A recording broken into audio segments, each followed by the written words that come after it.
Good morning. We are going to start today module number 4 of the course dedicated to work and power, and that is going to be developed in 4 units.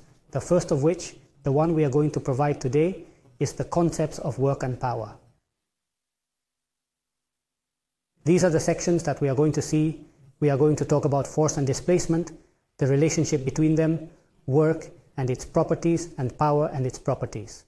Let's consider the case we have here. We have a spring with a fixed point which is attached to a triangle, and at the other end an object, for example a ball as we have in this image.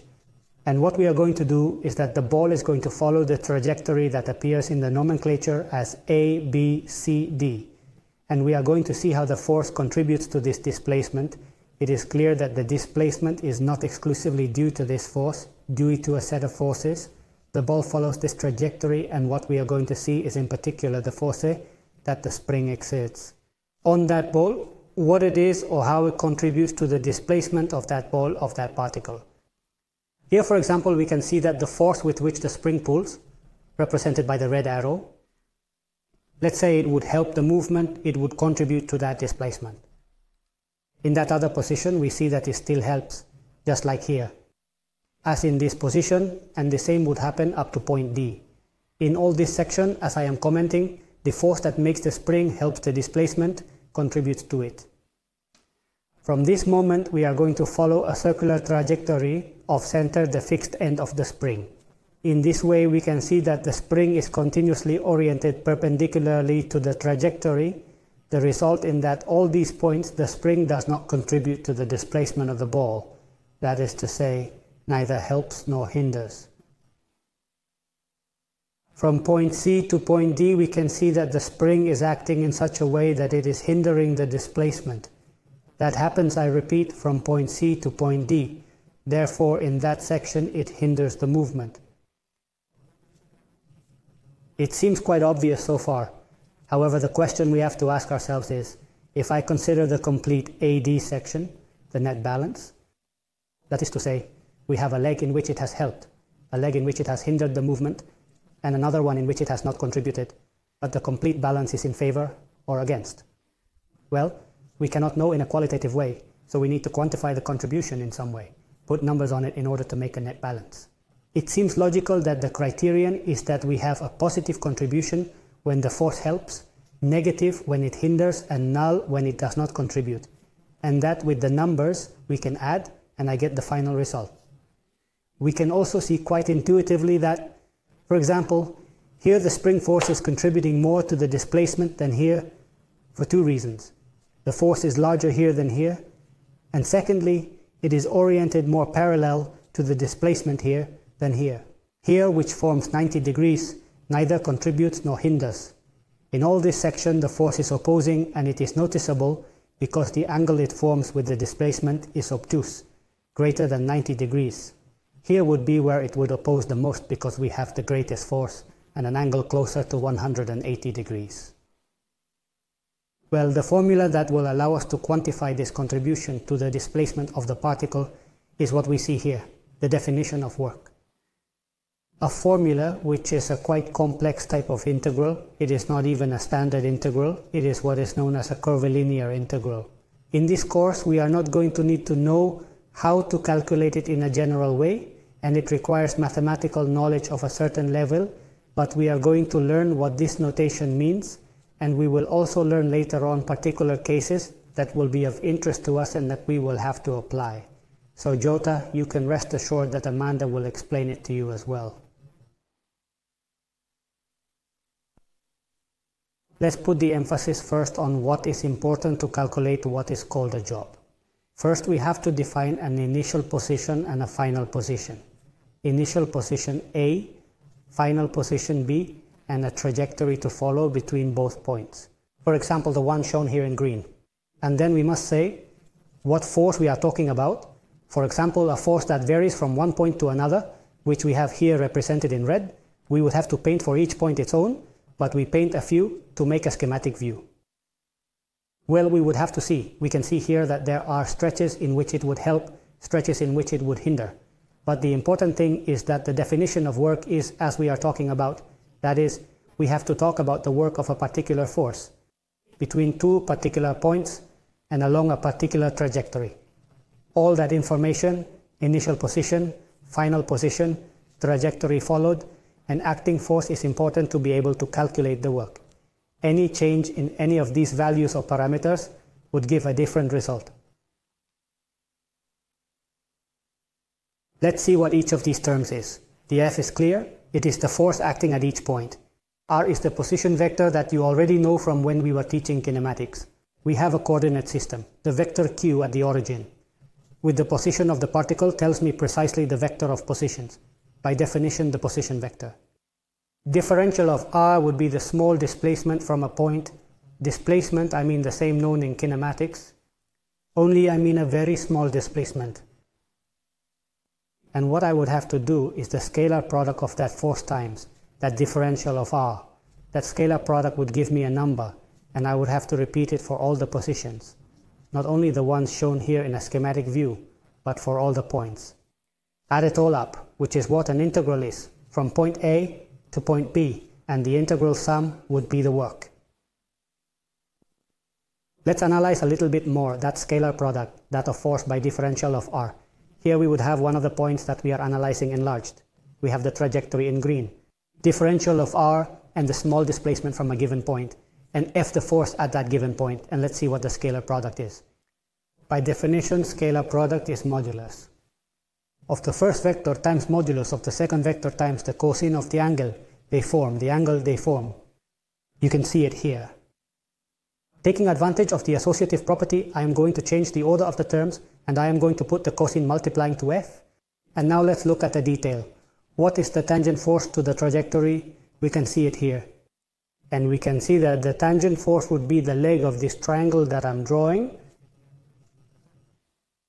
Therefore, it would be the hypotenuse, the modulus of F, times the cosine of the adjoining angle. So this F cosine of theta is precisely F sub t, as I am writing here. With a caveat. As we know, the cosine of an acute angle less than 90 degrees is positive. The cosine of an obtuse angle is negative. Here I am representing an acute angle.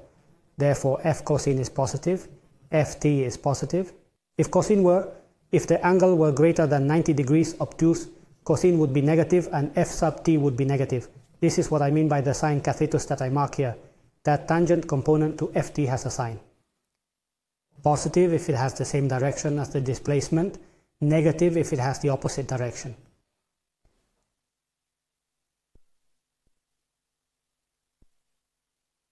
To recapitulate, if the angle is less than 90 degrees, as I say, the scalar product is positive. And this, as we can also see in the figure, means that the force is helping the displacement. So positive work, or that positive product, indicates that the force is helping. However, when the angle is obtuse, as in this example, greater than 90 degrees, F times differential of R is negative, and that fits with the force hinders the displacement. If it were 90 degrees, the cosine would be precisely 0, and therefore neither help nor hinder. Therefore, it is associated with the concepts that we were saying. That when a work is positive, it means that it helps the movement, the displacement. When it is negative, it is hindering it. And what we do is to add it for all the points. It is the case of 90 degrees that I was mentioning. So the properties of work are the following. First of all, it measures the contribution of the force to the displacement in an interval.